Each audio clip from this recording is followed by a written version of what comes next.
কলকাতায় ফের অগ্নিকাণ্ড। সকাল 7:30 নাগাদ উল্টোডাঙ্গার রেল লাইনের পাশে ঝুপড়িতে আগুন লেগেছে।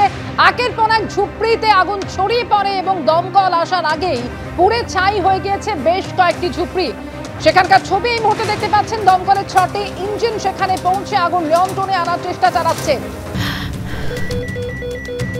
ক্যান্সারে নেই আর ভয়, NCRI হবে এর জয়। আপনাদের ভরসা নেতাজি সুভাষচন্দ্র বোস ক্যান্সার হসপিটাল।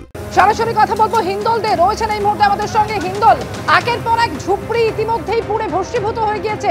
দেখো আমাদের ছবিটা, এই মুহূর্তের পরিস্থিতি বাকি।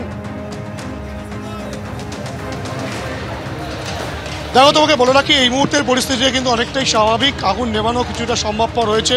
তুমি দেখতে পাচ্ছ দমকল কর্মীরা যেমন কাজ করছেন, তার পাশাপাশি স্থানীয় মানুষজন অর্থাৎ কিনা এখানকার বাসিন্দা যারা, তারাও কিন্তু সেই আগুন নেভানোর কাজে হাত লাগিয়েছেন। এবং পাশেই উল্টোডাঙ্গার রেল লাইন তুমি দেখতেই পাচ্ছ, এখনও ট্রেন চলাচল করছে। এখানেই কিন্তু সকাল 7:30 নাগাদ আগুন লাগে, তেমনটাই দমকল সূত্রে খবর। এবং এখনও পর্যন্ত দমকল যে খবর জানাচ্ছে যে মোট 6টি ঘর সম্পূর্ণ ভস্মীভূত হয়ে গিয়েছে। এই আগুনে কিন্তু রীতিমতো 6টি ঘর সম্পূর্ণ ভস্মীভূত। এখানকার বাসিন্দারা তারা আগুন নেভানোর কাজে হাত লাগায় এবং এই আগুন ছড়িয়ে পড়ে এই কারণেই, কেননা তোমাকে দেখাবো যে ছবি, কৌশিককে বলবো দেখাতে, প্রচুর পরিমাণে তুলো কিন্তু ভেতরে মজুদ ছিল।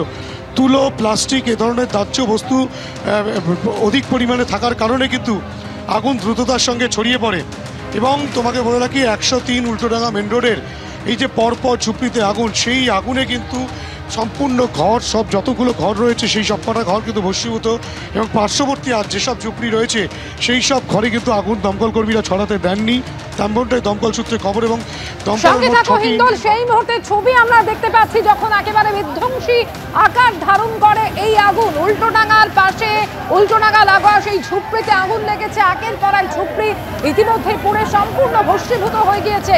সেই মুহূর্তে ছবি আপনাদের দেখাচ্ছি যখন বিধ্বংসী আকার ধারণ করে এই আগুন, অর্থাৎ আগুন লাগার মুহূর্তের কিছু পরের ছবি দেখতে পাচ্ছেন। সকাল 7:30 নাগাদ ঝুপড়িতে আগুন লাগে একেবারে উল্টোডাঙ্গা স্টেশন সংলগ্ন এলাকায়। দমকল আসার আগে বেশ কয়েকটি ঝুপড়ি পুড়ে ছাই হয়ে গিয়েছে। সরাসরি কথা বলবো হিন্দল দে, রয়েছেন আমাদের সঙ্গে। হিন্দল, কতটা আতঙ্ক তৈরি হয়েছিল সেই মুহূর্তে, কি বলছেন স্থানীয় বাসিন্দারা? একেবারে দেখো, আতঙ্ক হওয়াটা স্বাভাবিক, কেননা তোমাকে বলে রাখি যেভাবে আগুন ছড়িয়ে পড়ছিল, এবং কৌশিককে দেখাবো সেই ছবিটা, এই ঘরগুলো যেখানে পুড়ছে তার পাশাপাশি একাধিক ঝুপড়ি ঘর রয়েছে, সেসব ঝুপড়ি ঘরে কিন্তু আগুন দ্রুততার সঙ্গে ছড়িয়ে পড়তে শুরু করে। কেননা প্রথমত ঝুপড়ি ঘর, সেখানে বাঁশ, কাঠ এইসব দিয়ে এই ঘরগুলো তৈরি করা, এবং তার পাশাপাশি ঝুপড়ি ঘরের ভেতরে এই অধিক পরিমাণে কিন্তু তুলো মজুত করা ছিল। তুলো, প্লাস্টিক, এইসব জাতীয় দ্রব্য, এসব জাতীয় জিনিসপত্র থাকার কারণে কিন্তু আগুন দ্রুততার সঙ্গে ছড়িয়ে পড়ে। দমকলের মোট 6টি ইঞ্জিন ঘটনাস্থলে আসে। দমকল কর্মীরা সেই আগুন নিয়ন্ত্রণে আনার চেষ্টা চালান। বর্তমানে কিন্তু আগুনকে অ্যারেস্ট করা গিয়েছে, অর্থাৎ কিনা আগুন আর ছড়িয়ে পড়ার কোনো সম্ভাবনা নেই। কিন্তু যেখানে আগুন লেগেছে সেই সব জায়গায়, যেসব ঘর সম্পূর্ণ ভস্মীভূত, তুমি দেখতে পাচ্ছ যে ছাউনি কিন্তু ওপরে নেই, প্রত্যেকটা ঘরের ছাউনি একেবারে দুমড়ে মুচড়ে পড়ে রয়েছে নিচে। সেখানে দমকল কর্মীরা কিন্তু ভেতরে প্রবেশ করে সে আগুন নিয়ন্ত্রণে আনার চেষ্টা চালান।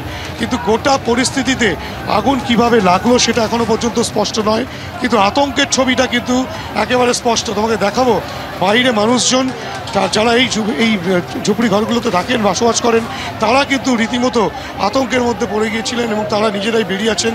তাদের মধ্যে অনেকেই হাত লাগান আগুন নিয়ন্ত্রণে আনার জন্য।